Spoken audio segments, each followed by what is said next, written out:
Alex, your office looks like it might smell like rich mahogany. It's an illusion. It's a backdrop.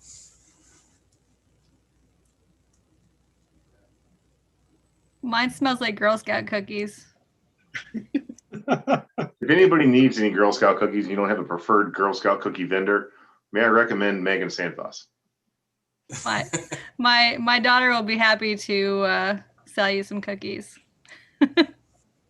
We're live on YouTube. They'll keep on selling Girl Scout cookies as long as you want. So we're ready to start, Ben. Thank you very much, Mr. Yoder. So once again, I'll state it's 7:01. It's currently March 2nd, 2021. So I'd like to welcome everybody to the public hearing in the special council meeting for Tuesday, March 2nd, 2021. Donna, we have a public hearing, correct? Yes. So should you read that or should I? I'm happy to I do can so. read it. I'll I'll read do it. it. Oh, go ahead. Go Okay. ahead. Ladies first. Public hearing. The Kentucky Department for Local Government is accepting application material under the Community Development Block Grant Coronavirus Response Program. The City of Dayton intends to apply for assistance for emergency utility relief payments for residents within the city. And we'll have a presentation tonight by Megan Santos.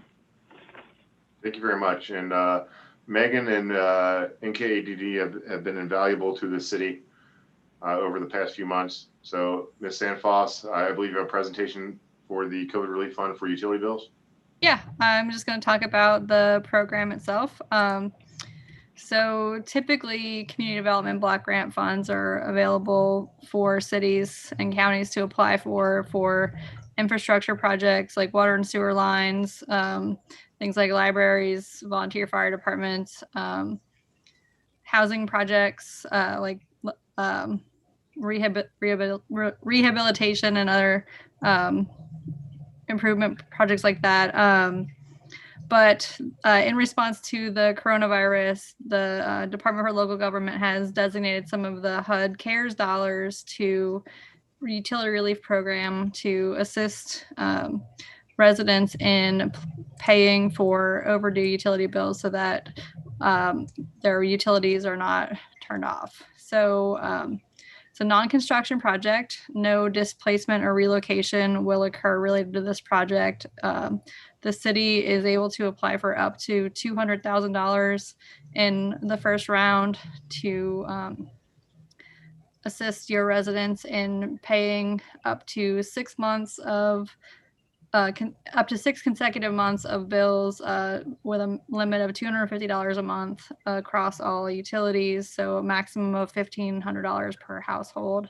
They'll be eligible to apply if they live within the city limits and have to certify that they've been financially impacted by COVID-19 and that they are struggling to pay utility bills, or have received a notice for disconnection between January 21st of 2020 and current.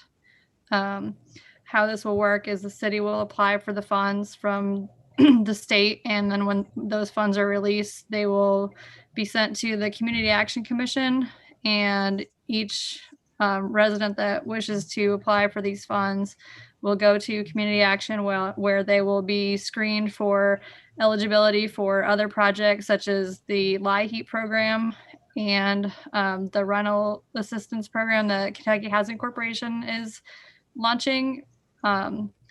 So just to make sure that there's no duplication of benefits, they've got to be checked to make sure that they have not already received assistance for this, same month, same period of time for the same utilities from another program.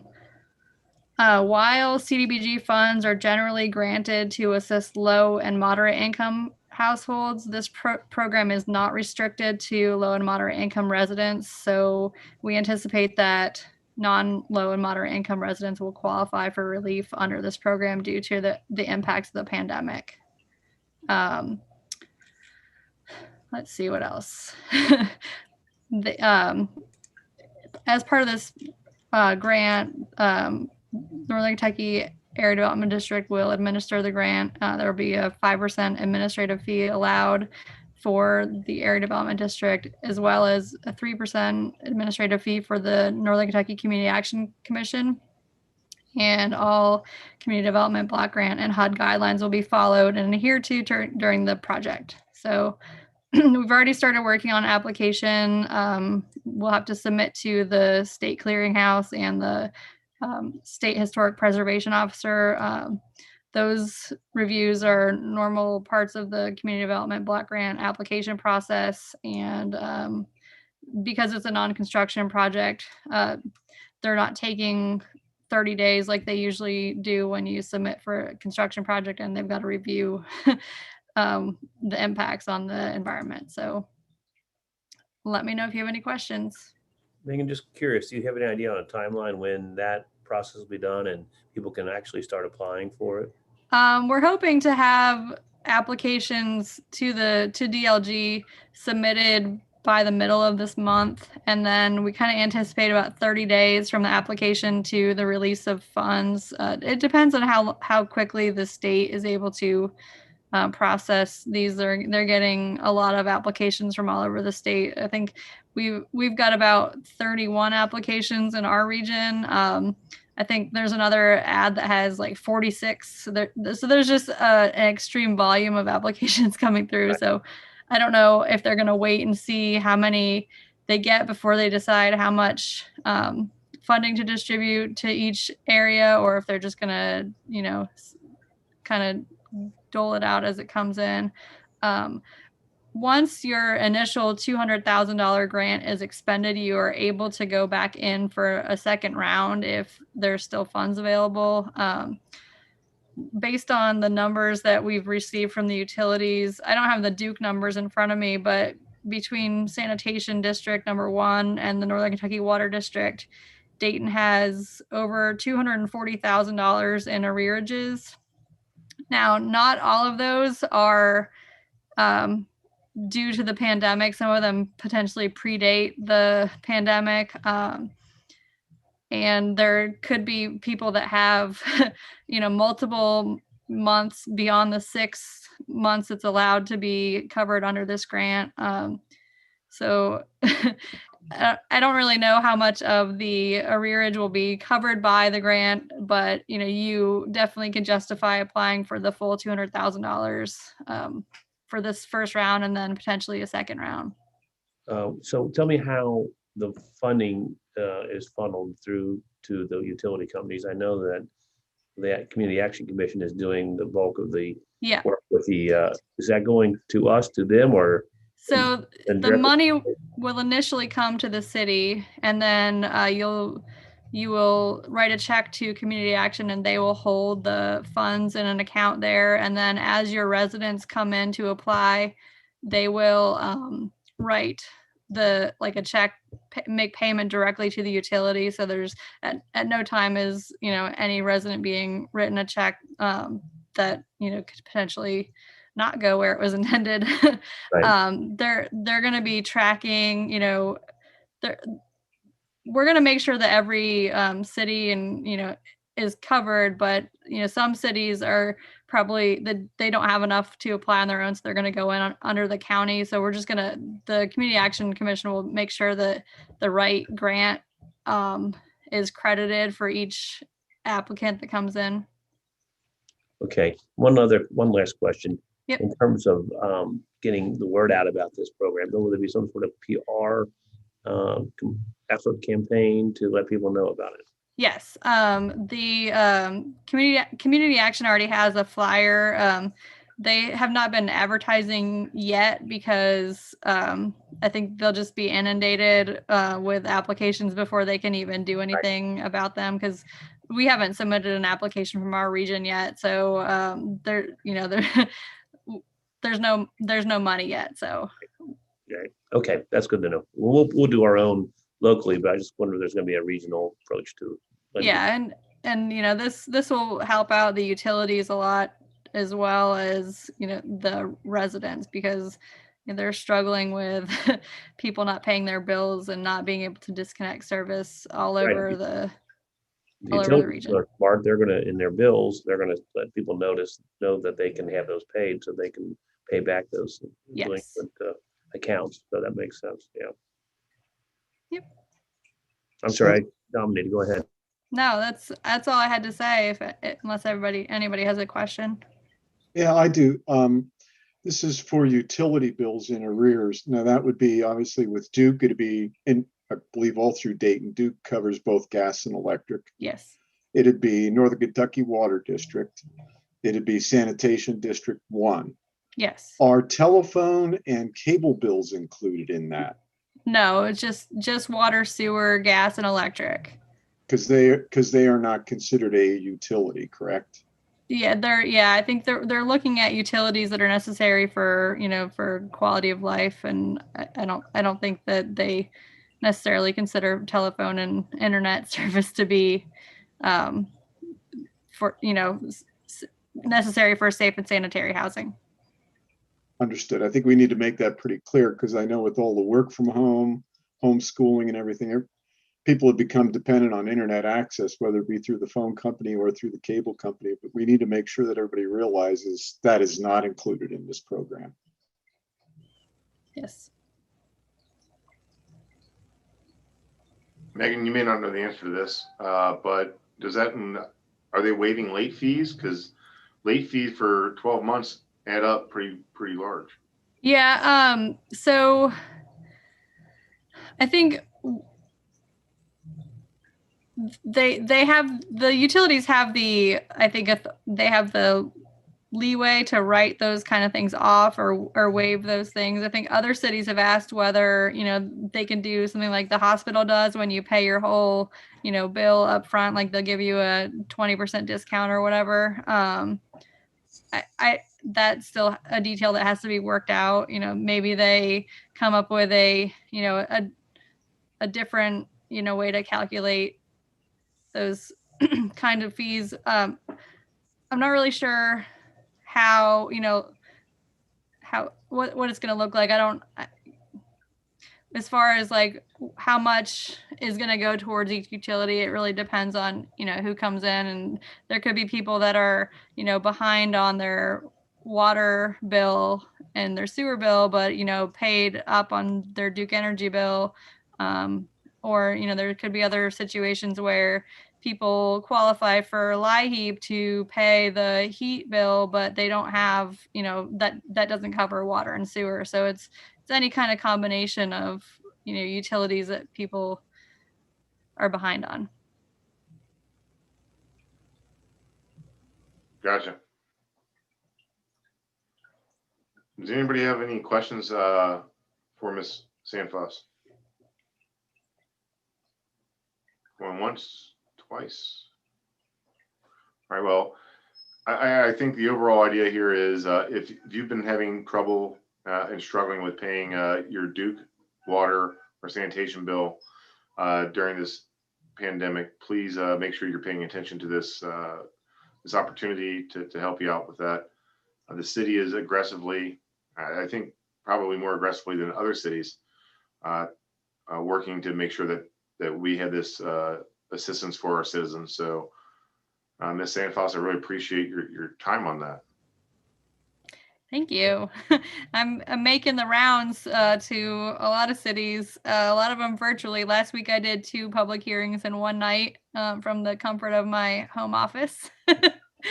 But tomorrow I'll be, out and about in person at another city council meeting. So we're making the rounds. We're hitting a lot of places. Thanks, I did have one question. I'm not sure if I missed it. What is the window? Has that been declared of like when it starts with you having late fees and when it ends? So starting January 20th of 2020, like any 6-month consecutive period, and during that time until now. And I do think that there's like a 3-year period to spend the funds once they're awarded. So I think, it's any period from January 2020 up to when you run out of money. So that was it. Thank you. Okay. Any other questions for Ms. Sandfoss regarding this particular program? All right, we're gonna go ahead and close that, and thank you very much, Megan, for your work on that project. It's meaningful to the city of Dayton, and we appreciate that. Well, thanks for having me come talk tonight, and I think I'm gonna sign off. So thank you. Before you do, I just want to do a real quick. The city of Dayton can to continue with the reading of the special meeting and the public hearing. The city of Dayton, Kentucky will hold a public hearing and special council meeting that will be viewable by the public via electronic media and web. That's today. On Tuesday, March 2nd, 2021. The link is available at our website, DaytonKentucky.com, and Facebook page 24 hours prior to the meeting. Special city council meeting will begin at 7. To view it, please visit our YouTube page. So that is the official reading of that. And Megan, enjoy your night. Thank you very much for your work. Thank you.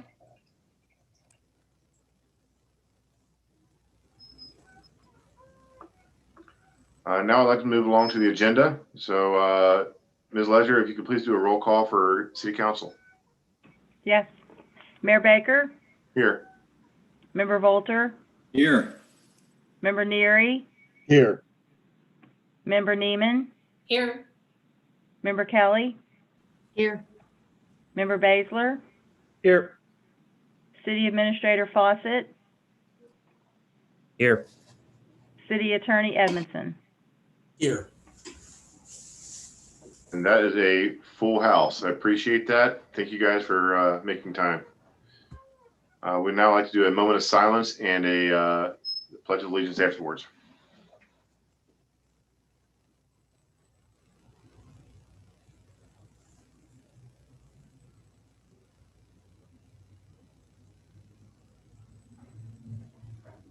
I pledge allegiance to the flag of the United States of America and to the republic for which it stands, one nation, under God, with liberty and justice for all.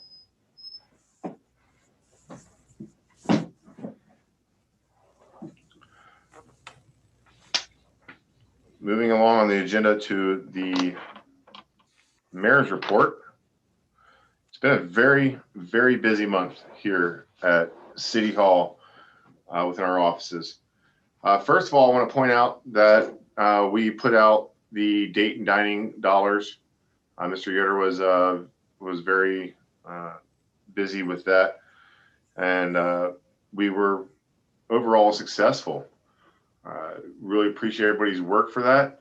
Yesterday, I got a great letter from a lady who said that she was going to take her $5 to Trotta's and have an anniversary dinner with her husband to celebrate their anniversary. So that's proving that what we were trying to do was turn 5 into 50, and that's exactly what it's doing. So good job on that program, and looking forward to seeing how that actually works out in a couple months. We had 2 applications for events that were approved. First of all is the Hosta Society of Greater Cincinnati will be auctioning their plants down at Gilliland Park on May 22nd.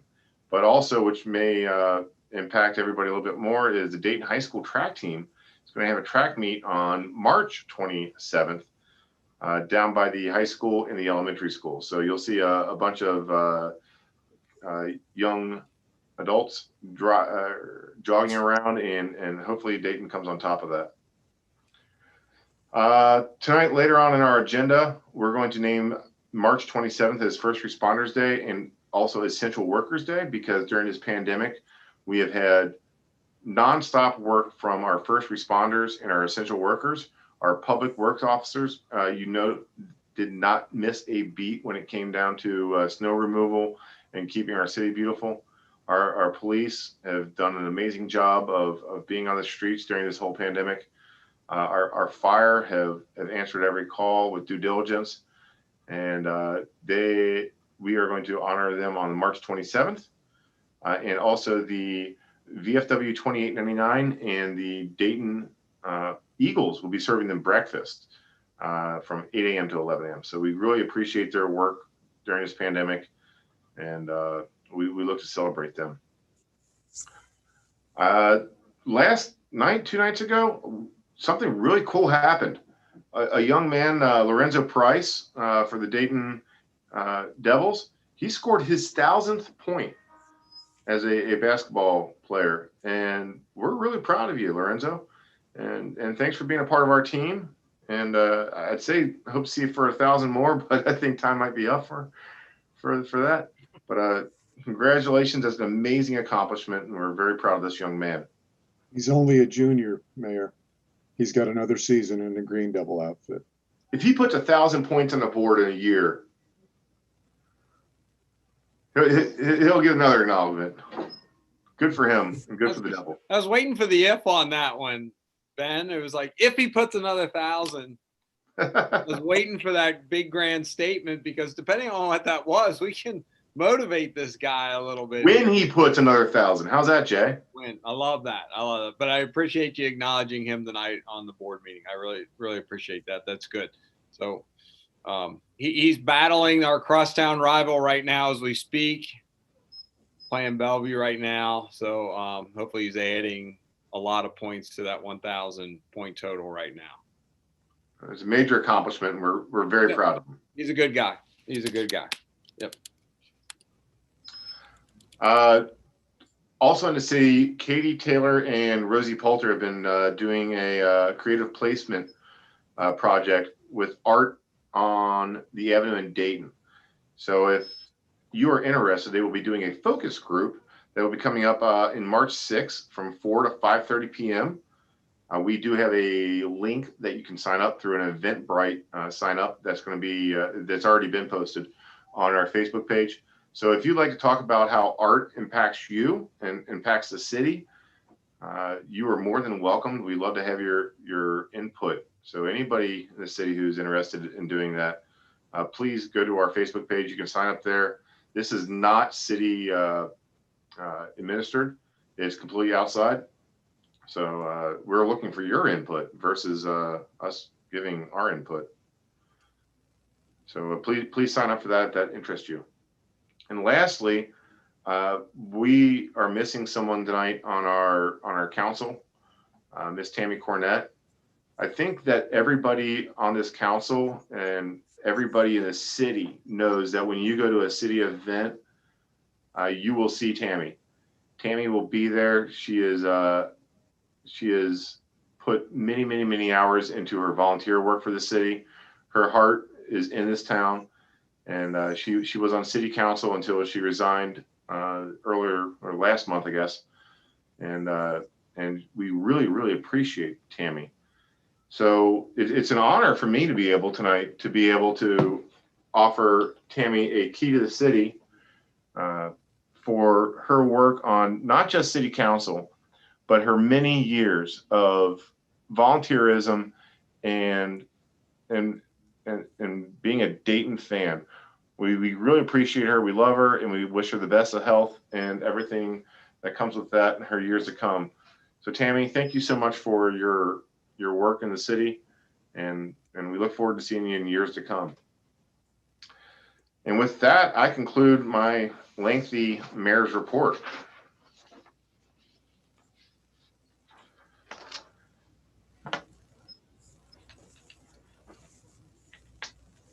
Now I'd like to do a presentation by I.Imagine. Shannon Eggleston, we're lucky enough to have her presence tonight.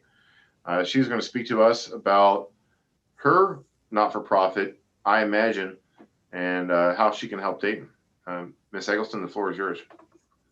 Thank you so much, Mayor Baker, and to you, City Council, and to the residents of Dayton for allowing me the time to talk to you this evening and tell you about us and what we do and what we want to do to support Dayton. And thank you, Jay Brewer, for joining also. So I am the founder and executive director of I Imagine. We are a photography-based education program. Right now we serve primarily middle schoolers by providing after-school programs that teach kids how to be great photographers. They learn everything about fundamentals, technical details, and artistry. We connect everything that we do to the classroom, so it's very STEAM enriching. But also 50% of our class is taught to help kids understand who they are emotionally and how to tell their own stories through photographs. Photos are the world that they live in, and it's really hard as a teen, especially through the middle school years, to get those things out. And as we know, with depression, anxiety, suicide rates, especially now with the pandemic, kids are really struggling emotionally. Not all of them, but a lot of them are. And so we pride ourselves with the way in which our programs provide that outlet for kids in a way that is, I guess you could say, cool.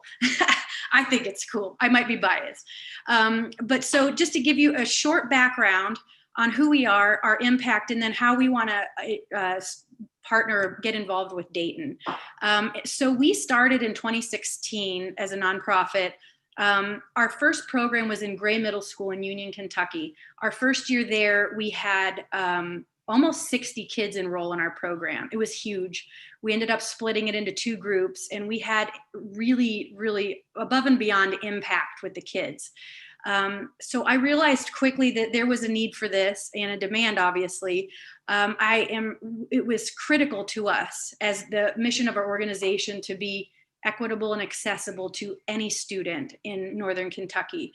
And so I wanted to get closer to the river cities.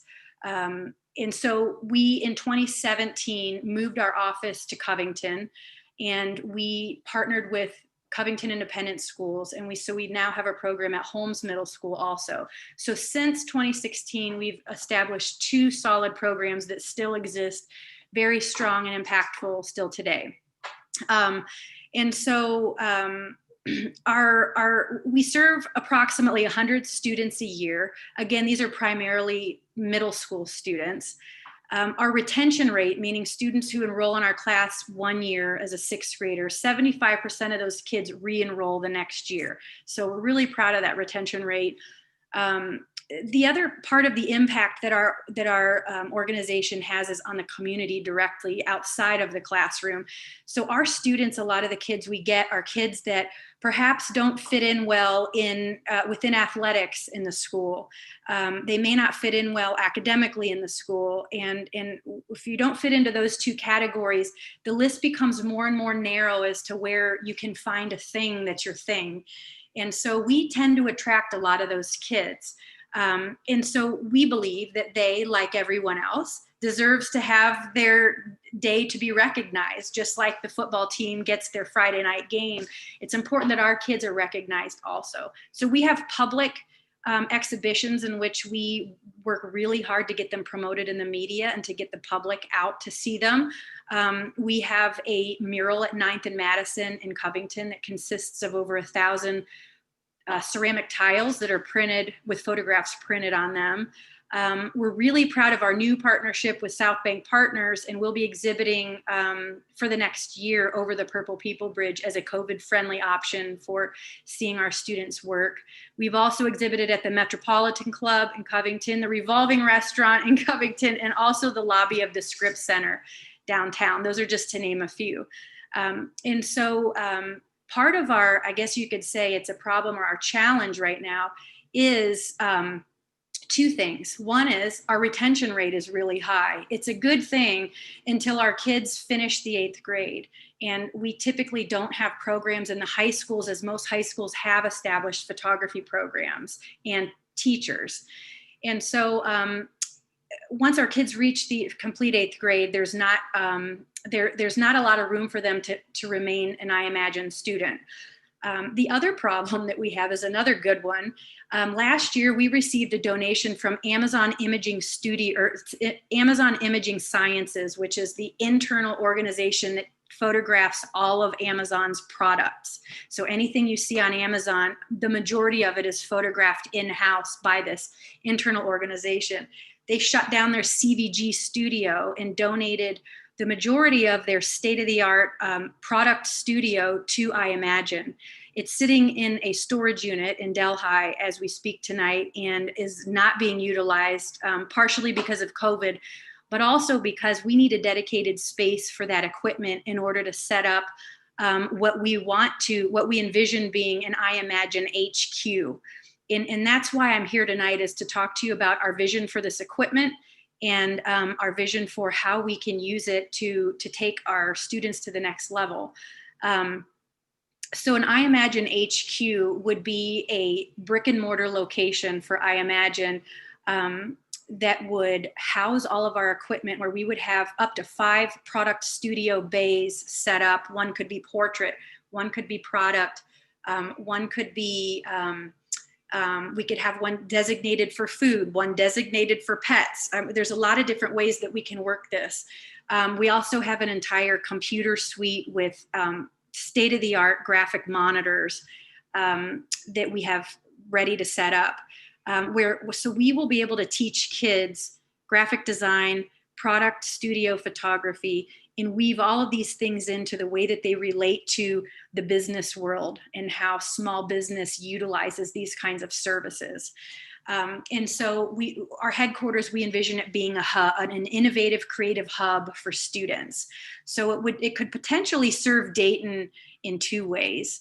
If it were to live in Dayton, we would have the ability to host our after school program like what we have currently in Union and in Covington for Dayton's middle school students, but also middle school kids for other schools that are close by, perhaps Bellevue, Newport, even Ludlow, if we could work out transportation.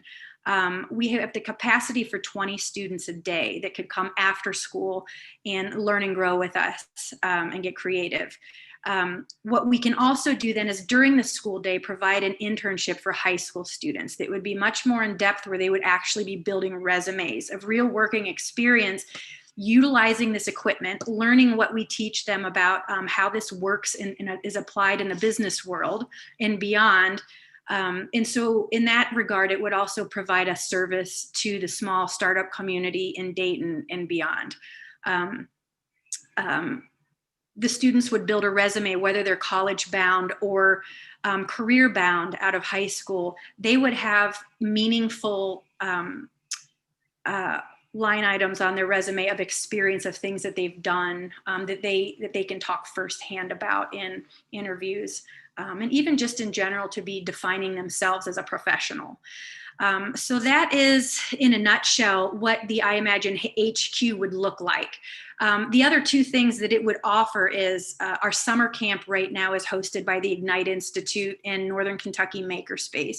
It would ideally live also in our HQ, so we don't have to transport equipment back and forth. We can also host fundraising events and things that would support our organization further, but also benefit the community. So with that, we are requesting occupancy of the old YMCA building in Dayton. This is something that was brought to our attention a few months ago. I've spoken at length with Jay Brewer of Dayton Independent Schools and Ben Baker and Jay Fawcett regarding this. And we see this as a really unique opportunity as the space right now is not fully utilized. And we have a need for this next phase of keeping our students that finish 8th grade and keeping them engaged with iMagine. Students that are outside of this immediate region around Dayton, we envision kids coming in from other regions to participate in this program as well. So I think it would bring some more traffic into Dayton, which I would assume would be a benefit as well.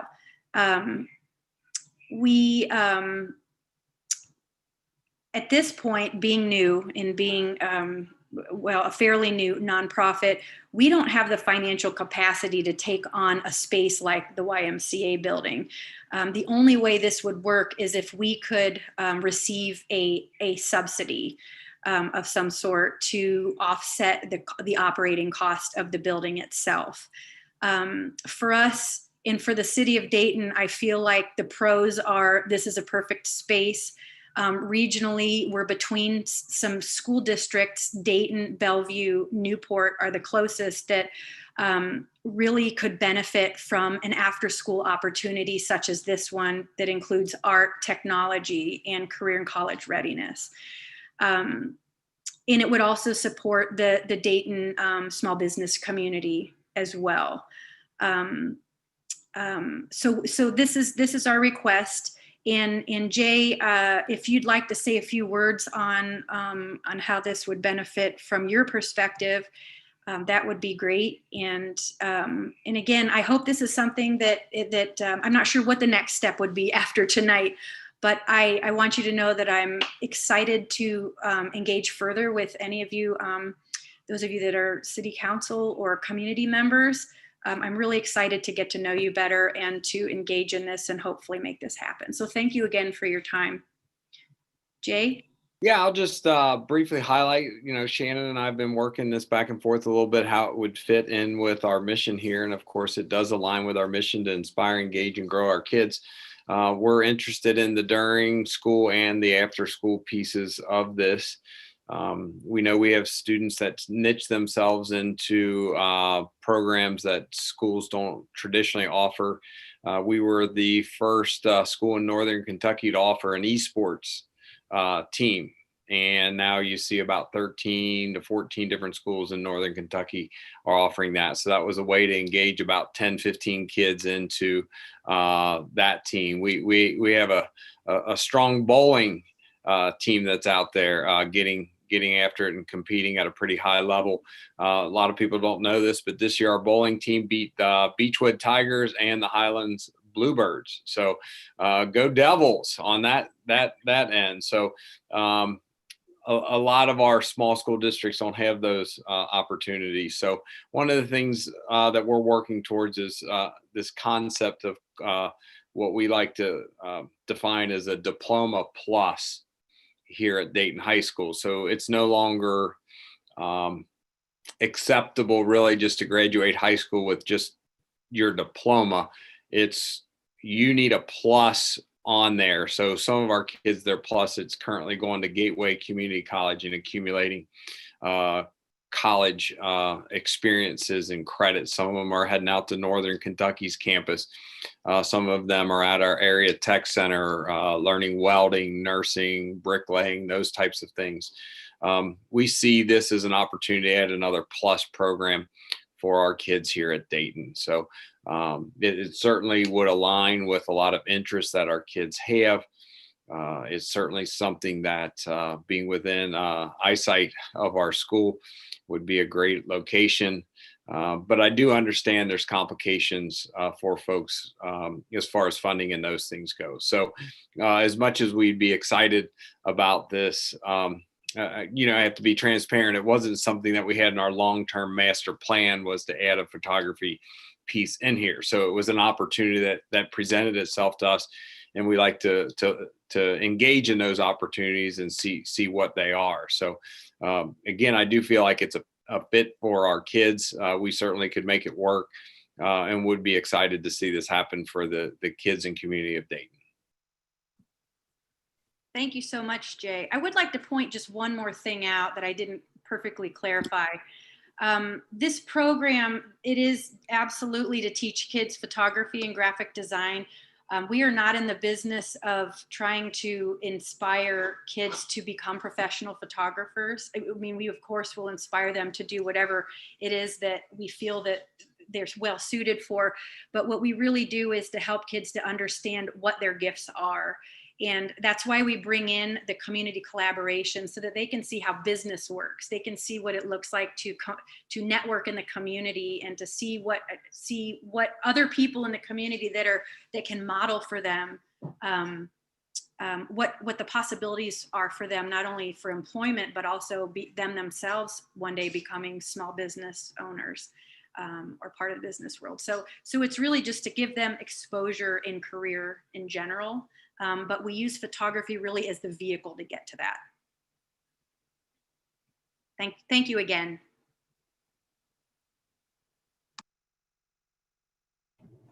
You're very welcome, and thank you very much for showing interest in the city of Dayton, our schools, which are one of our greatest assets, and the youth. It's very important. We appreciate that. Thank you very much, Ms. Eggleston. Thank you again for having me. You're welcome. I was just going to say, this sounds pretty exciting to me, to be able to give our our kids in our community another kind of lifeline, so to speak, to be able to express themselves creatively and to be successful in a way that they might not otherwise be, and to partnership with those internships. That sounds real exciting to me. So I personally, as a councilman, whatever I could do to support you and the program, certainly I would be open to that. Thank you so much, Jeff. Mayor, we had a brief discussion with Shannon a few weeks ago when we toured the building, and one of the things she's mentioned and we talked about was the opportunity for using these students and their skills, both in graphic design and in photography, to help our small businesses and our city ourselves with, for instance, restaurants might need, on social media, they want to show the kind of foods they're serving and things of that nature. She said they'd be more than happy to do that, work with us. In fact, if we wanted to work out some agreement, maybe we could reduce the rent to accommodate those students, help them learn, but also help our businesses in our city get some products that for no cost. Ms. Eggleston, what would the age groups be? You indicated that earlier that the program sort of ended at age 8 and you want to extend it into high school age, correct? Yes. So the way that we have things designed right now would be for after school opportunities would be primarily for middle school students. So ages 11 to 13. The high schoolers would be more during the school day internships. We are absolutely flexible with, depending on enrollment and how many students come in. Any high schooler that wants to be a part of the middle school program, absolutely. Our summer camp is grades 6 through 12. So it really does work. But sometimes for the after school, there's a hangout component to what we do. If you want them to show up, you got to be cool. you got to make it fun. And so to have those older kids and the younger kids, sometimes they want to separate. So, but again, we would be more than willing to work something out with even a staggered schedule. And would this be a Monday through Friday, just during the school year, during the summer, maybe some evenings and weekends? This would be a Monday through Friday. And what we would look at is having one after school program per day. So it would depend on how many students enroll from each school. But we're looking at having Dayton, hypothetically, Dayton on Mondays, Bellevue on Tuesdays, Newport on Wednesdays, something of that nature, or maybe 2 days of Dayton, a high school day and a middle school day. It will, once we get some concrete enrollment numbers, it'll really help us to understand how we can stagger the programs. But that would be Monday through Friday, no weekends. Yeah, to answer your question, yes, Monday through Friday. Weekends can be special events. Understood. Yeah. But how about during the summer months? We when have school's out of session. Yeah, we have a summer camp that we would love. It would make perfect sense to have that move into a headquarters. Again, transporting our equipment is one of the reasons why we don't have a high school program. Is to dig deeper, you tend to collect a lot of equipment, heavy equipment. So it really needs a home base. Yeah. Understood. Well, we always hear we need something for the kids to do. And this is a great outlet for the kids. And also, I'm sure Mr. Brewer would agree, you can tell a lot about a kid by the pictures they're taking. Absolutely. So you may be able to get in front of some problems for that kid. And say we do a lot of that. Yeah, I'm sure. So I see a great benefit to this. And as you said, it doesn't matter your athletic talent or anything else. This is bringing out another talent in the kids. I like it. Thank you. Thank you so much. I appreciate that. I will also put into the chat a link to a promo video that really gives you more of a visual. And also, we were on Fox 19 over the summer with our Purple People Bridge. So I'll put that link in there too if you want to get a little bit more background.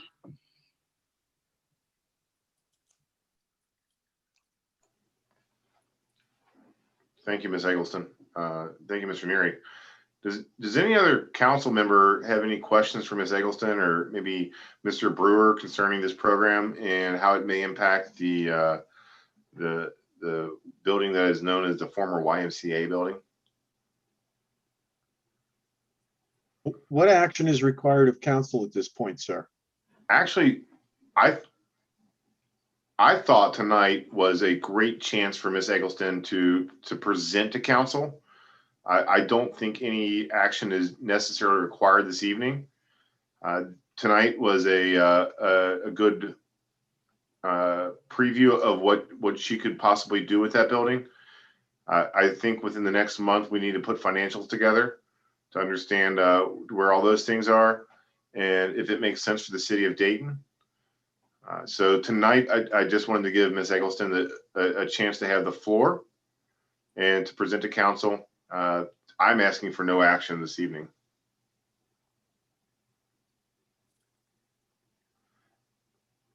I just have one quick question. How are you staffed for 20 kids, and like how many? Yeah, how does that work? I'm sorry. Great question, Scott. We have lined up, there will be one full-time teacher that will be kind of a, I guess you could call it second shift, a 11 a.m. to 5:30 p.m. So they would be the main teacher for the afternoon interns, but then also to be there for the after-school students as well until pickup. We'll also have a part-time teacher that will be there just for the after-school program. And then, so that would be a 1-to-10 ratio would be the maximum for the after-school, and then probably about the same ratio for interns. I can't, actually probably be a little bit less during the school day. I will be there during the school day as well for the interns, not always. And would there be any cost to the families? No, well, yes and no. Right now, the way that we have it structured is that we're seeking grant funding for the program itself. And we're in hopes that if we can fully fund it, there will be no cost to the families. And we will structure the pricing accordingly, to the best that we can. There will be a sliding scale for those that are economically disadvantaged and need support in that way, which is, we're used to that. We do it now with our students at Gray and Holmes Middle School. So again, like everything, it depends on how much funding we get for this. We have a few grants that we're working on right now, 2 of which actually were submitted today. Mandy Lehman is a community member in Dayton, and she's really excited to support this program. She's going to start volunteering and possibly even teaching for us. And she wants to start a community membership drive where anyone in the community that would benefit from being able to utilize our equipment could become a member of I Imagine. And that money then would support to offset the any cost that would be applied to a student. So that's what we're working on. And this would be for next school year at the earliest. So does that answer your question, Scott? It does, thank you. Okay.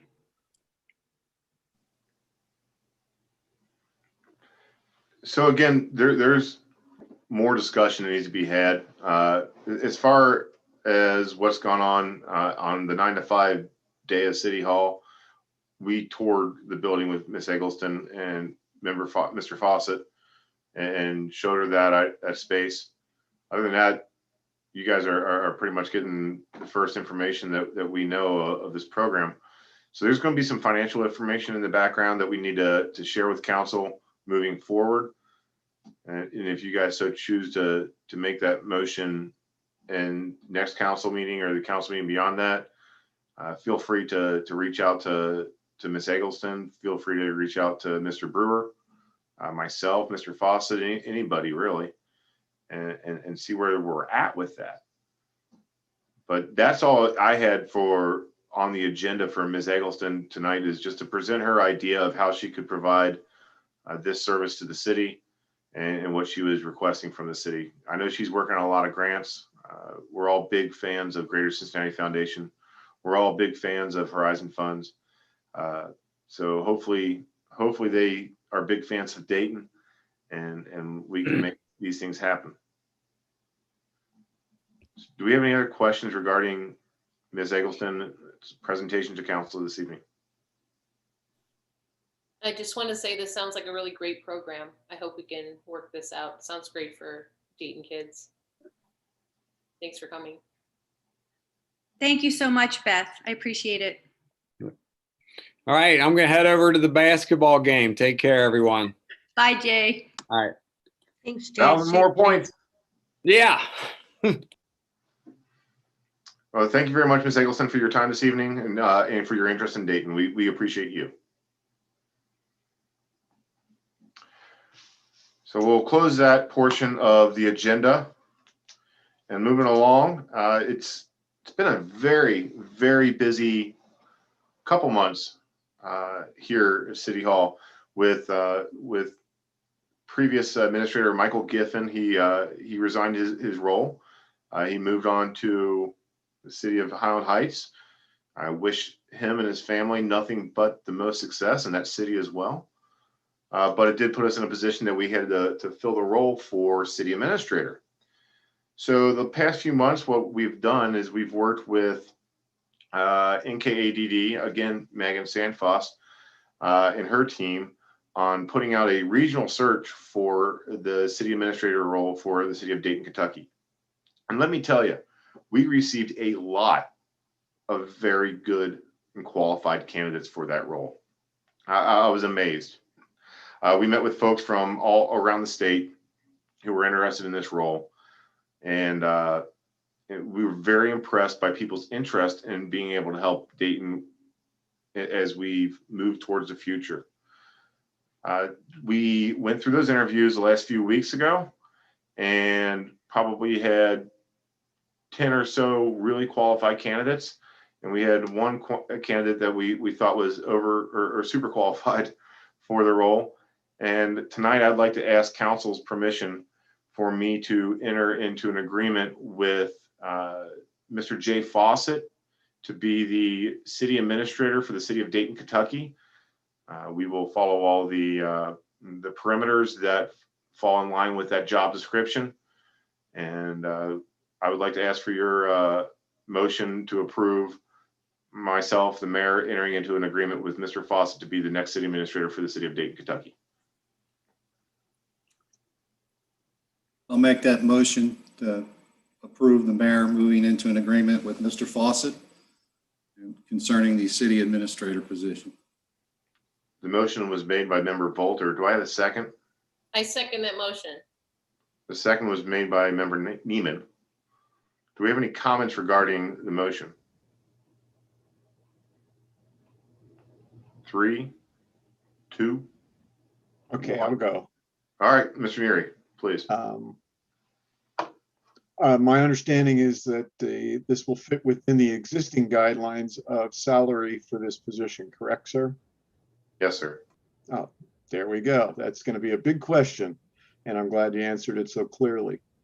It's probably the longest, 2-month interview that anyone's ever had.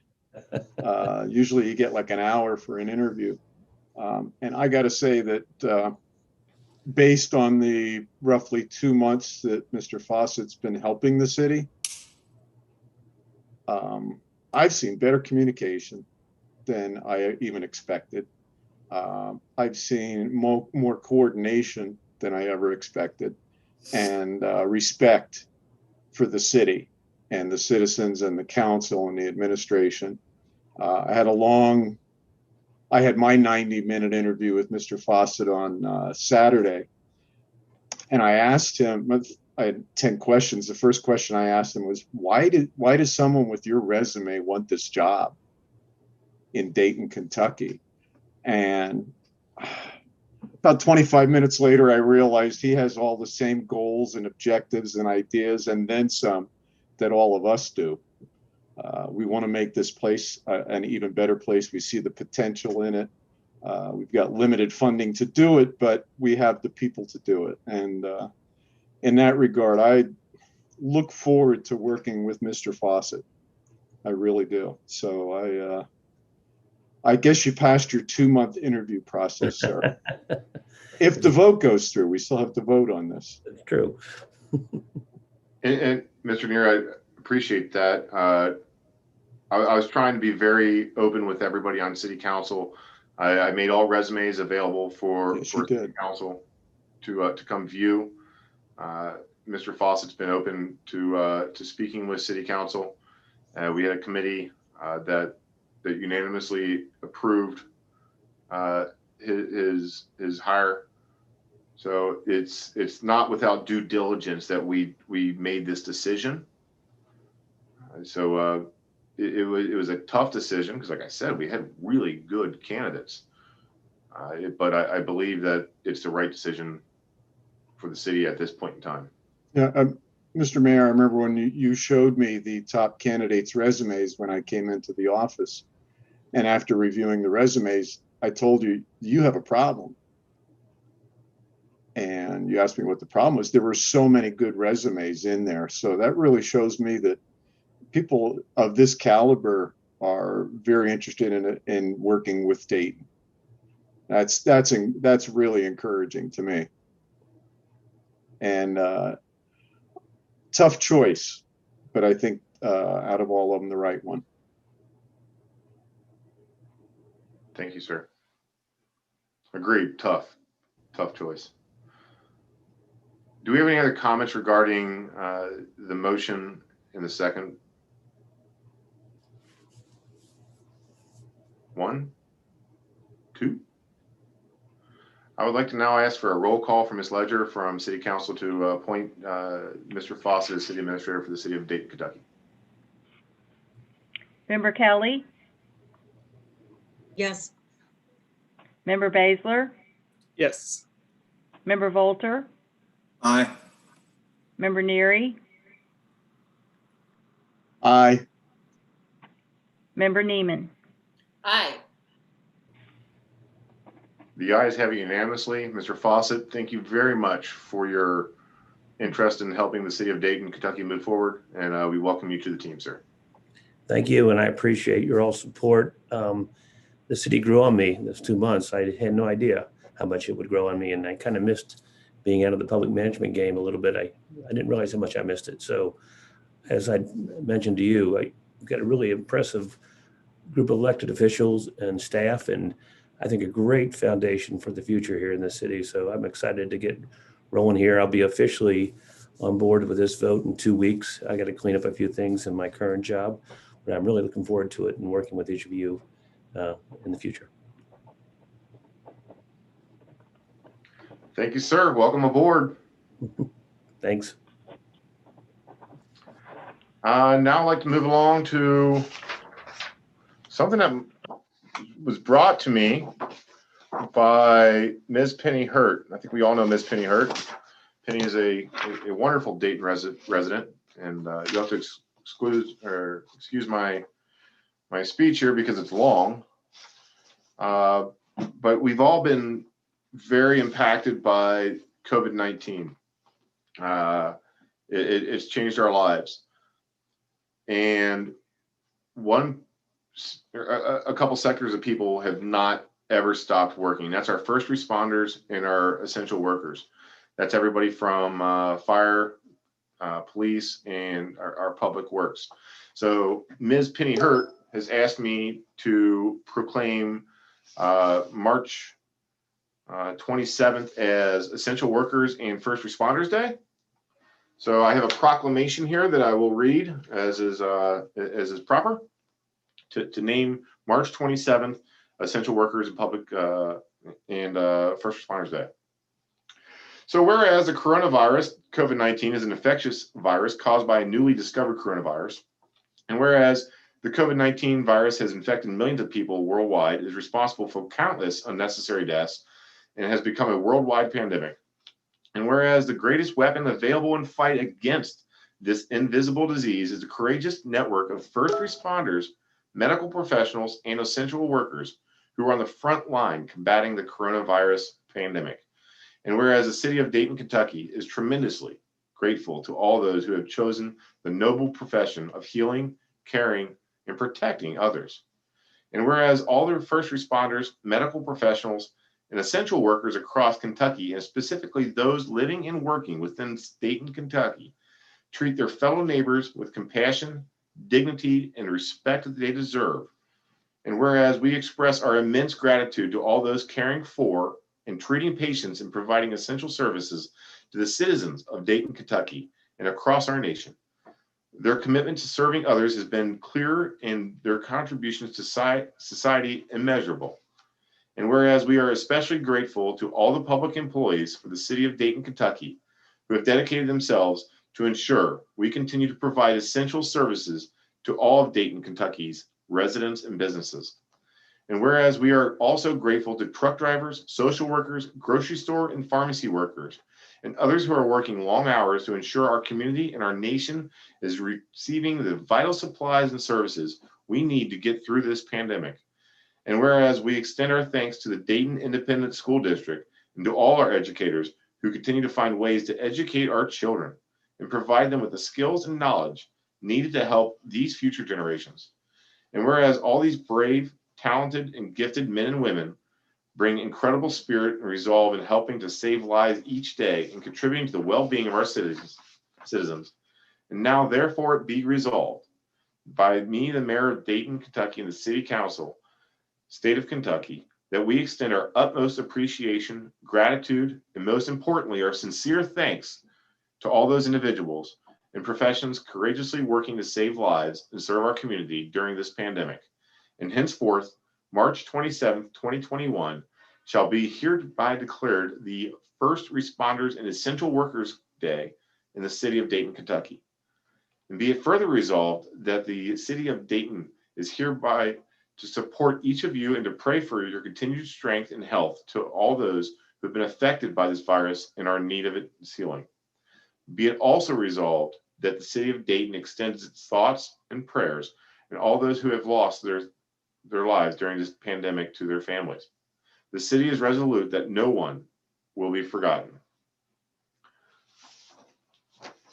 That is the proclamation. I really appreciate Mrs. Hurt's work for recognizing our first responders, our essential workers, our educators, and we look forward to celebrating them on March 27th.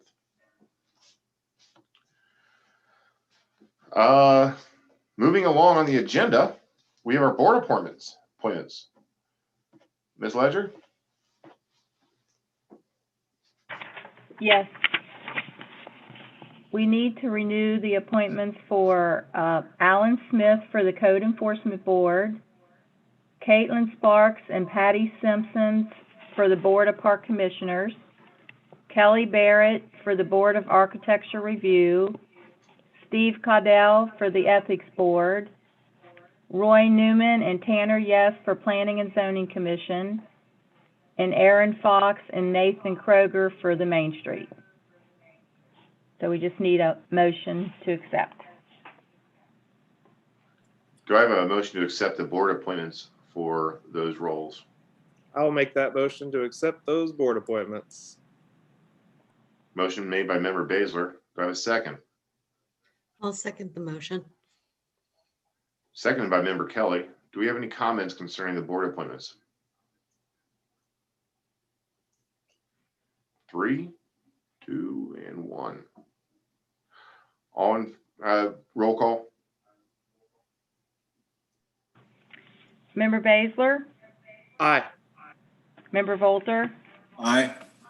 Member Neary? Aye. Member Neiman? Aye. Member Kelly?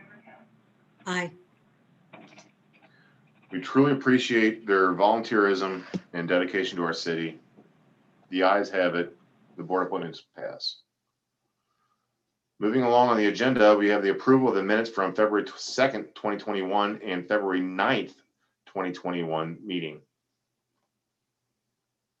Do I have a motion to approve the minutes from February 2nd and February 9th? Anyone? I'll make that motion, sir, to accept the minutes from both meetings, February 2nd, 2021 and February 9th, 2021 as submitted. I'll second that motion. Member Neary made the first, member Volter made the second. Do we have any comments regarding the minutes? All in favor? Aye. Any nays? The ayes have it unanimously. The last portion I have here for the approvals is to advertise on the 2019-2020 audit. I believe you all received a copy of that in your email. Do we have a motion to approve the 2019-2020 audit? What, we're going to have a presentation next month by the auditor. Do you want to wait to do that on that until after the presentation? Some formality, but this is mainly just to advertise, approval to advertise the audit in the paper. All right. Thank you very much, Mr. Fawcett. So the approval is to advertise the audit. I think we have to advertise it, correct? That's correct. Legally? That's correct. So it shouldn't depend on council approval, I presume. Well, yeah. Or is this extra funds that are needed that we're asked for? You are paying funds, so that maybe that I guess that's why Donna put this on here. So funds are being expended to do that. So that makes sense. Okay, I'll make the motion to approve to advertise the audit of the 2019-2020 fiscal year. I'll second that motion. Mr. Neary made the motion, the second by Member Baszler. Do we have any comments regarding the advertisement of the 2019-2020 audit? All in favor? Aye. Aye. Aye. Aye.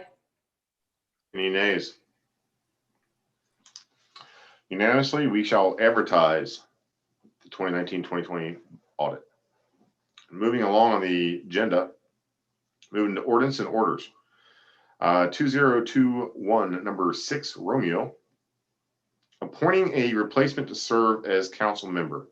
As we all know, Member Cornett resigned her position last month, and it was up to council's decision to appoint a new city council member within 30 days, or it goes to the governor's office. It was completely up to council. I don't know if you guys have a representative that would like to speak, but I leave it up to council. I'll speak on behalf of council. We open this up to, as Mr. Edmondson last month said, we could do this any way we wanted to legally. But what we did was we opened it up to the community, solicited people to apply, reached out to people that we thought should apply. I know all 5 of us spent a lot of time on this, talking with different people.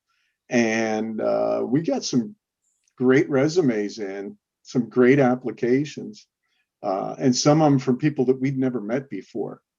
So that was encouraging to have them. Even people we hadn't met wanted to come out and help the city, which that was the biggest encouragement to me. And some of them with really great talents too. I applaud this council for the work that we all put in, especially over this last weekend, because of the open meetings and only open meetings laws, and only having 5 of us. We couldn't meet 3 or 4 or 5 at a time, and all the communications had to be one-on-one. We called, and almost all of us called. Almost every candidate I myself had great conversations. We had conversations among ourselves, and based on everyone's feedback and my impressions of the candidates, I looked for community involvement and being able to recognize how government actually works. A lot of people get into this and think that they can change the world and don't know the limitations. One of the candidates really stood out to me because they have worked with the city quite a bit. They have volunteered in the community quite a bit. They have been a member of, and even the chairperson of some pretty critical boards here in the city. And most importantly to me, to many of us, worked very closely with the school district. While I hate to say that, I'd like to get the other candidates that don't get appointed to get them involved in boards, but I would like to nominate Jessica Lovins to fill the council seat with the term that expires December 31st, 2022. And that's my motion, sir. I would like to second Mr. Neary's motion. Member Neary and member made the motion. Member Baszler made the second. Do we have any comments regarding the appointment for council member or for Ms. Lovins for a potential council member? Any comments? I wanted to thank everyone who did submit a letter of interest. As Joe mentioned, there were a lot of really good candidates, and it was really good to see, people wanting to step up and help out in the community. Yeah, I would like to speak to them directly and say that we now have your emails and you will be summoned to help with all the fun events that we're going to be having here in Dayton once the pandemic is over. Yeah, I'd like to say that also. It was really a pleasure talking to these people who have applied. Some of these people I've never met before, but I was really impressed with the number and the people who reached out because we asked and because we sent out that request. And it's important that we keep their information because I think every one of them said it, if it doesn't work out with the city council appointment, I definitely want to be involved in wherever I can. And that's really, it's been actually a great experience.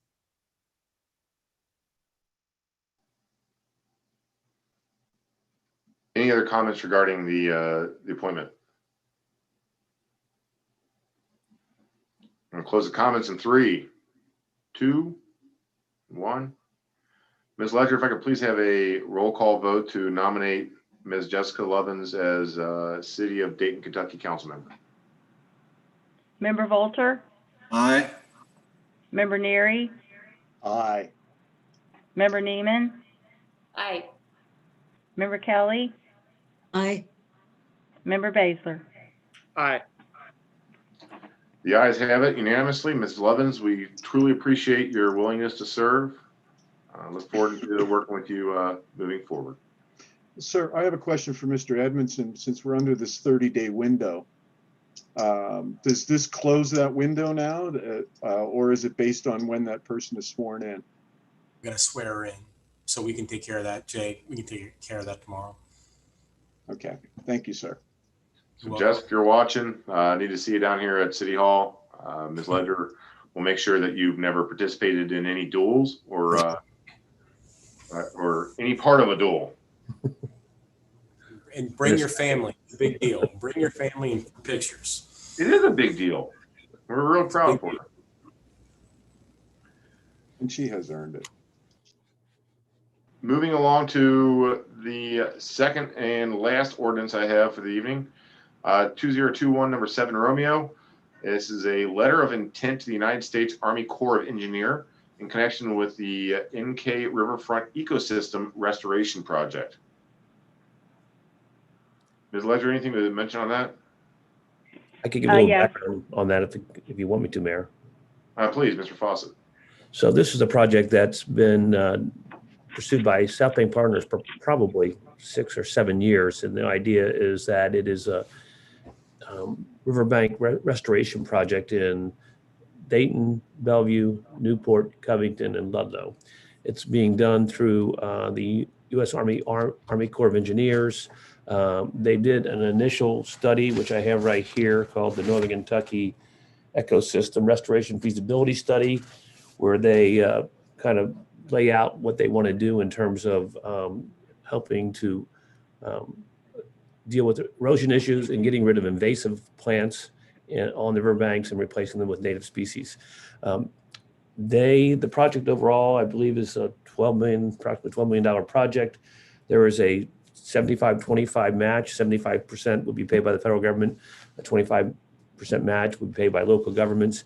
The good thing about that match is that the land that we have along our riverbanks that are owned by the city of Dayton will be used, that value will be used as part of the match.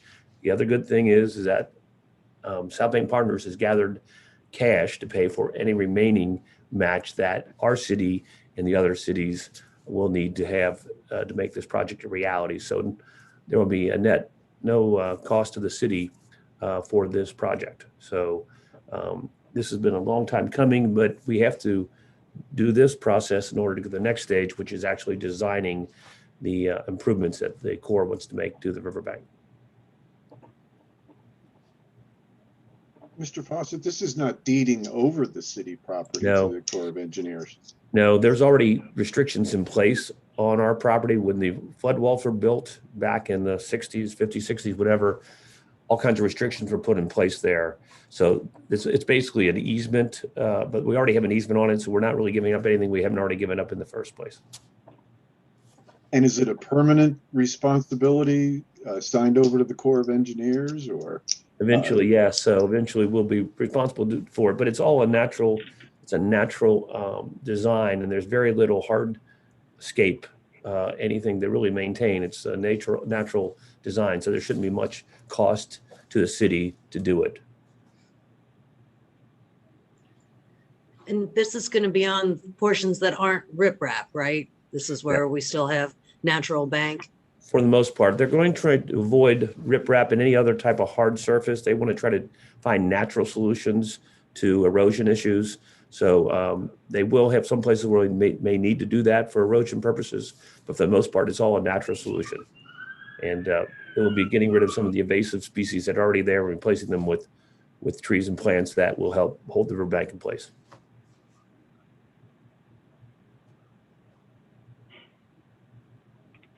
Ben, would you like me to read the order? Would you please, Ms. Ledger? Yes. City of Dayton, Kentucky, order number 2021-7R. An order directing the mayor to sign and submit an updated letter of intent and a self-certification of financial capability to the U.S. Army Corps of Engineers in connection with the Northern Kentucky Riverfront Ecosystem Restoration Project. Thank you, Ms. Ledger.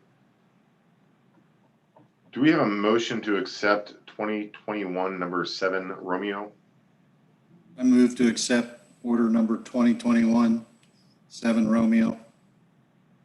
Thank you for using my pilot phonetics. Mr. Volter has made the motion to accept. Do we have a second? I'll second. Ms. Neiman has made the second. So we have a first and a second. Do we have any comments regarding this order? We're going to close them. 3, 2, 1. Ms. Ledger, could I please have a roll call? Member Neary? Aye. Member Neiman?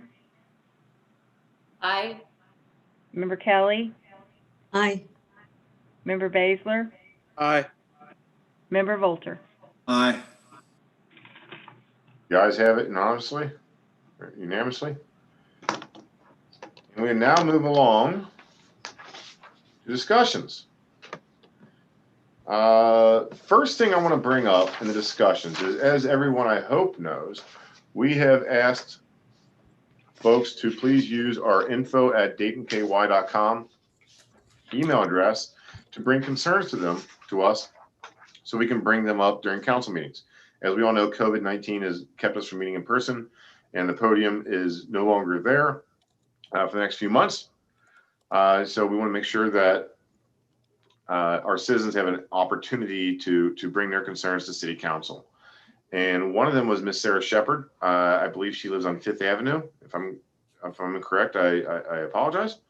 But she's very concerned with the traffic that is coming through the awkward stop situation behind the Family Dollar store. She sent me 5 questions. I'm going to try to answer them as best of my ability. So it goes beyond my time or before my time. With Ms. Shepard's concerns here, when was the last time there was a traffic study done on the Fallon Manhattan Drive 5th Avenue intersection? I believe it was done a couple years ago. Mr. Neary might have had some insight into that. There was Cardinal Engineering did a traffic study for Manhattan Harbor, the traffic impact projections. They did that in 2014. That was just the overall traffic counts. As far as the design or anything, that was up to Cardinal Engineering, and the developer changed by council at one point. I did a proposal that I shared with everyone earlier today. I did that proposal, I believe, in 2015, specifically about that northwest quadrant of town and that intersection. Thank you, Member Neary. So yes, there has been some traffic studies done by engineering firms. That particular intersection of the kind of wonky stop signs may not have been targeted, but yes, there has been a traffic study there. I also asked today for what it would cost to do additional traffic studies, and it ranges between $1,000 and $5,000. So keep that in your memory bank in case someone, or if you guys would choose to make an additional study. Any other questions or answers for that first question? All right, I'm going to move along to our second question if there are no other questions. Are there plans to do another study with increased residential traffic with the Opium Tapestry and Gateway Flats? So as we've all seen in the last year or so, Tapestry is open, Gateway Flats is open. There's additional traffic coming through the avenue or through the boulevard that leads to the avenue. Does anyone have any plans within this administration to do an additional study, knowing that the cost is between $1,000 to $5,000, or do you want to use what we currently have on file?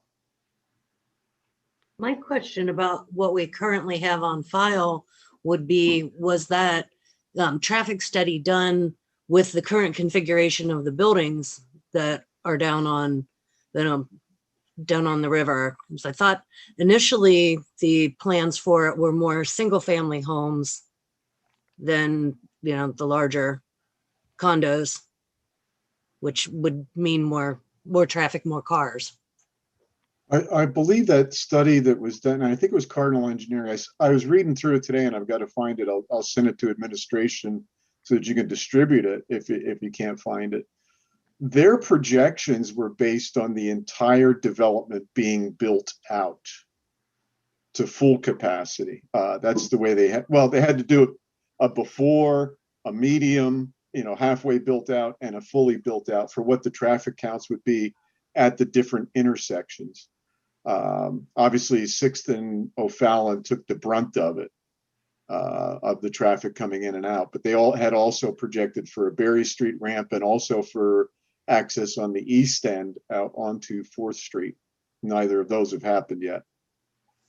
So I'll send that to Mayor Baker and our new city administrator, and they can deal it out as they see fit. Also, just everybody keep in mind that the traffic flow will change greatly once that corridor is completed on Berry Avenue. You won't have nearly as much traffic exiting out that way, I would not believe. So that whatever study you do, if you do a study, it will change in terms of that. Well, right now it's the only way in and out. Yeah, exactly. I think there are some things we can do to help the situation down there possibly. But there's 5 questions we're going through, Mr. Volter. All right, go right ahead and I'll hang on. Yeah, I think that comes in question number 4. So I'll go to question number 3, unless anyone else wants to talk about a traffic study. All right, and question number 3, Ms. Shepard asked, has the City of Dayton Police been tasked at parking on 5th Avenue in order to adequately ticket drivers failing to stop at the intersections? I did speak with Chief Halfhill this week. He said that there had been no active monitoring of that space. I believe that it wouldn't be an immediate ticketing thing because we're all trying to get used to new things. That would probably be a warning. Just let know people that it's a busy intersection. But I did speak with Mr. Halfhill this week regarding that, and he is going to alert his officers. So the 4th question, which kind of comes to what Mr. Volter was kind of hinting towards was what immediate actionable changes are going to be done for the intersections, i.e. flashing stop signs, pedestrian walkways, etc. I can answer that directly, that as of today, we worked with the city of Newport to acquire one of those flashing stop signs that are rather expensive. But working with Newport, we got a great reduction in cost. So that we have one today that's been installed at the entrance to Manhattan Boulevard. I believe everyone knows it as the stop sign by the bush. So that shall now bring greater awareness that there's a stop sign there, so people don't blow through it, and we'll keep that moving. And you also asked Ms. Shepard about pedestrian walkways, et cetera, and we are planning on that. We're trying to find the right way to have a crosswalk there, as well as this isn't the right time of year to be painting rubber things on concrete, according to Mr. Lucas. Mr. Lucas, I noticed you're here tonight, and I appreciate your participation. Would you like to talk about the pedestrian walkways at that particular intersection? Yeah. We're looking at possibly at the stop sign coming into Manhattan Harbor, right there by the trees at the dollar store. We'll have to look at putting a crosswalk and a stop bar there in front of that stop sign and try to direct people that want to go up on Manhattan Boulevard to, when they come down, stay on the sidewalk behind the dollar store, and then we can put a crosswalk straight across to the sidewalk on Manhattan Boulevard. That way, when they come across, they're in a crosswalk from the time they leave Fallon till they get on Manhattan Boulevard. And right now, people are just coming from everywhere. I mean, they're coming out of the dollar store parking lot. They're coming off in Fallon. Instead of trying to stay out of the middle of the road, sometimes they're just walking straight across in the middle of the intersection and heading for the sidewalk or the side of the street. So they're not really in a crosswalk at any time until we can get some installed. Thank you, Mr. Lucas. And you mentioned earlier today during this discussion about the time of year for that type of paint on concrete or asphalt or whatever you want to call it. Can you explain that a little bit? Well, it's talking with Newport's street maintenance guy that takes care of all their signage and crosswalks and everything.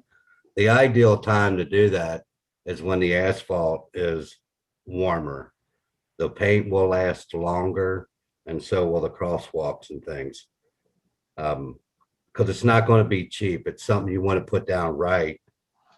And the paint, especially the paint, it will wear off quicker if you try to put it down like this type of temperature. And I'm not sure if a company would even come out and try to spray it at this point. They would probably ask the weather to be drier and a lot warmer, because warmer the asphalt is, the longer the stuff's going to last. And it's not going to be cheap. But painting, myself, I think we need a double yellow line down the whole street like we talked about. And there's a couple other places we need to put crosswalks down there. And of course, the stop signs that were installed where the Berry Street ramp would actually come up to connect into. We put those there in order to, it helps slow down traffic. And by them stopping, under the first couple of days was rough, but they've caught on. And I sat down there yesterday, I think it was, for at least an hour at the bottom off of Berry Street, and I never seen one car blow through it. They were actually stopping. So that's helped too. Yeah, so we will put two new stop signs this week up at the top of Manhattan Boulevard and what will eventually be the confluence of Berry Avenue when we complete the ramp. Why did we do that? We did that for a couple reasons. First of all, to promote safety. Yes. As when you're coming, as you know, it kind of lifts up. Yeah. And it lifts down. I want to make sure that no one who is walking their dog or jogging or for whatever reason they're safe, and people are stopping there. For safety was the first reason. Second of all, we want people to get used to stopping there, because in the very near future, we're going to have the ramp completed that's going to turn left onto Berry Avenue coming west. And that's going to give people the opportunity to visit our main street in our city versus just the riverfront. So those are the two reasons we put those there. I spoke with the chief of police about that, and he said people are starting to recognize them. Again, we don't want to rule with an iron fist and ticket everybody who runs through it. That's just not the Dayton way. So they're just monitoring it, making sure people are paying attention to it and getting used to that. And because we still have a lot of people that walk out in the street on Manhattan Boulevard. And some of them are, 6 feet away from the curb line. So they're actually in a drive lane.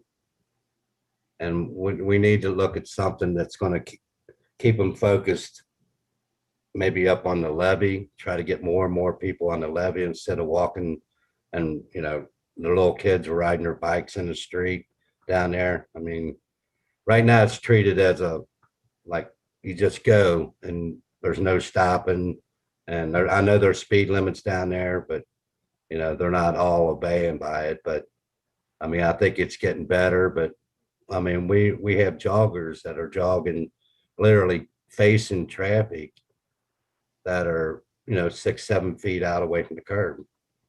And that was a main reason why we put the stop signs, part of the main reason we put the stop signs up there, because as they're leaving Tapestry heading west, they come up over that hill and dive down, and then it kind of goes down pretty quick, and there's people like boom right there. And if they're not paying attention, it's not a good issue right there. And I think eventually we'll have crosswalks up there and stop signs and the whole bit. But right, for what we're doing now, it's helping a little bit with the safety, and it's slowing people down, I think. Exactly. And that's our paramount concern, is the safety of the citizens. Right. And we're working towards that, and it's a work in progress. So I appreciate your concerns about that. And yes, we're doing actionable changes to make sure that traffic is being slowed. Sir, if I could, stop signs are like the most polarizing thing. When you're walking or watching traffic, you complain that nobody stops at the stop sign. When you're driving, you hate stopping for a stop sign. There's too many doggone stop signs. It's like a can't win situation. But as you said, it's really a safety measure, because you don't want to save 5 seconds and hit somebody or hit another car. That being said, the stop sign situation down on 5th at Fallon, that 7-way intersection, we did have that temporary stop sign up there, which was the 3rd stop sign in like 40 feet on 5th Avenue. That has since been removed. And I think that makes a lot more sense that way. People don't have to stop 3 times to get onto O'Fallon. But I think what we need to do, and I know the weather's not right for it yet, not only paint crosswalks, but at those stop points, we should have that white line on there, which may be a stop bar. Yeah. What do you call it? A stop bar. A stop bar. Yeah. Exactly. I think that would more clearly mark for people that you're supposed to stop here. And not from an enforcement thing, but just as a reminder thing to a driver. Right. Sometimes you're looking at the road instead of looking for a stop sign. It'll be another reminder for them to stop. So if we could get on 5th westbound, on Manhattan Boulevard southbound, on O'Fallon at 5th northbound, that would be, and then also on O'Fallon coming up from the river. I think that's what we need to look at, is getting those stop bars painted on the ground. And I think that's going to bring a lot more awareness to people to be careful there. Right. Another thing we have problems with is people coming out of the backside on the Fifth Street out of the dollar store parking lot. Because you got a person stopping on O'Fallon, and he stops and looks and don't see nobody, and then all of a sudden somebody comes out of the dollar store parking lot. I mean, it's a pretty tough intersection to deal with. I mean, if people's not paying attention. I mean, you can have all the stop signs but you don't have a stop sign coming out of the parking lot. You know, that's an issue. The stop sign that's coming into Manhattan Harbor by the tree line on O'Fallon, that really needs probably be moved closer to Manhattan Harbor, but you can't do it because there won't be enough room to make the swing and stuff. But they see the stop sign. They just all don't choose to stop at it. You know, from what I've seen, because you know, they go through there every week, you know, 2 or 3 times a day every week, and they know it's there. Again, that's why we requested Mr. Hatfield to park a couple cops out there and gently remind people that they need to be stopping. Yeah, most of them do. I mean, I've only seen, you know, just a couple, but it's a way everything comes out, like they're coming out of Fifth Street they're stopping at Fifth before they get to the parking lot, and that gives them a clear shot all the way to the stop sign on O'Fallon. That's the reason that little temporary one was put there, to try to slow them down before somebody came down O'Fallon, and this guy had the right of way, and the guy coming off of O'Fallon didn't see him coming from Fifth Street. It's a little tricky intersection. It is. We'll get it figured out. Yeah, we'll get it. So that was, any other questions about the 7-way? The 7-way. Not council. Any other questions about the 7-way stop sign that was brought up in number 4 of the questions? There's 5. I'd like to thank Mr. Lucas for helping us out as quickly as he did. Thanks, Rick. Thanks for joining tonight. Yep. Don't be a stranger. I believe you won't be. No. Moving along to the 5th question. There's only 5, so we're at the last question from Ms. Shepherd. Other than the Berry Street project, what other efforts are the city pursuing to reduce traffic in and out of the intersection in question, which would be at Fallon and 5th? I believe she's mentioned the Berry Street project, which we agree to be one of the biggest projects that the city has to see in the next foreseeable future, really. That's going to definitely bleed some of that traffic off of that intersection.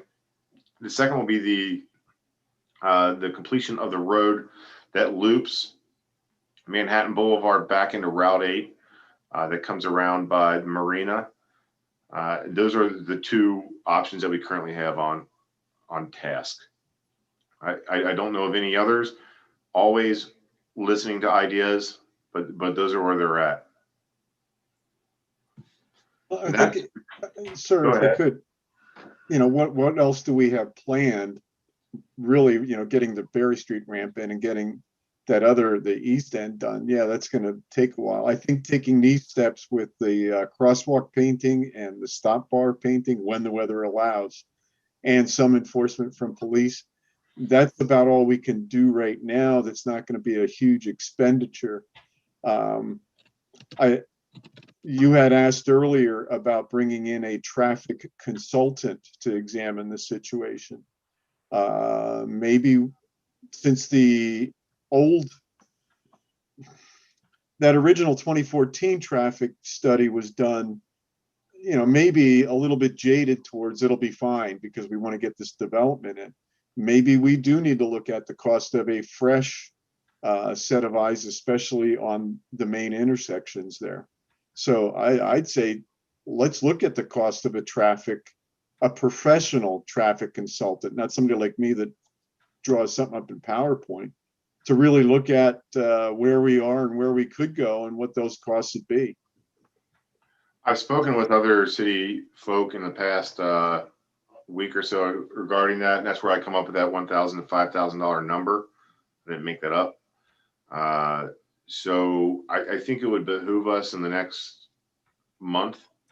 Maybe we can bring this back up again next month, because those buildings keep getting more occupied. To take a look at whether we want to do that study, whether we have some internal resources that may be able to help us. I'm not saying you, Joe, and your PowerPoints are great and all. Trust me, I love them. But there might be some other statewide or countywide internal resources that we could utilize versus going out and hiring the next engineer who wants our money. Well, I think that really needs to be the city's next step, is to look at bringing professional assistance in. If you have to come back to ask council for more money for a study, then that's the route we need to take. If you can get it done by a state or free entity, that's the route. But I think it does deserve another look at by the city and by some professionals. Understood and heard, sir. Any other questions regarding that particular intersection at 5th and Fallon? All right, well, I really appreciate Ms. Shepard and her using info@DaytonKY.com. I encourage everyone to do that if they want to bring something up at City Council, especially during these crazy times.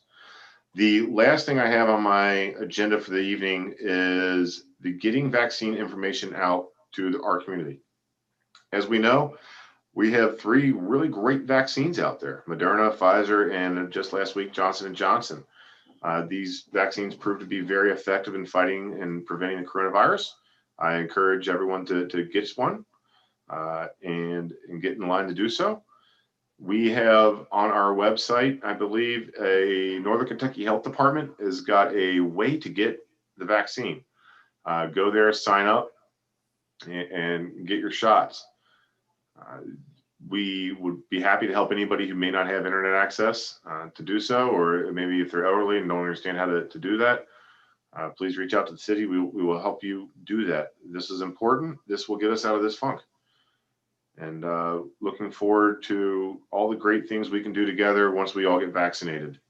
So please pay attention to Dayton's Facebook pages or websites, and feel free to reach out to us if you need any help at all in getting this vaccination. We want to make sure that we get back to normal.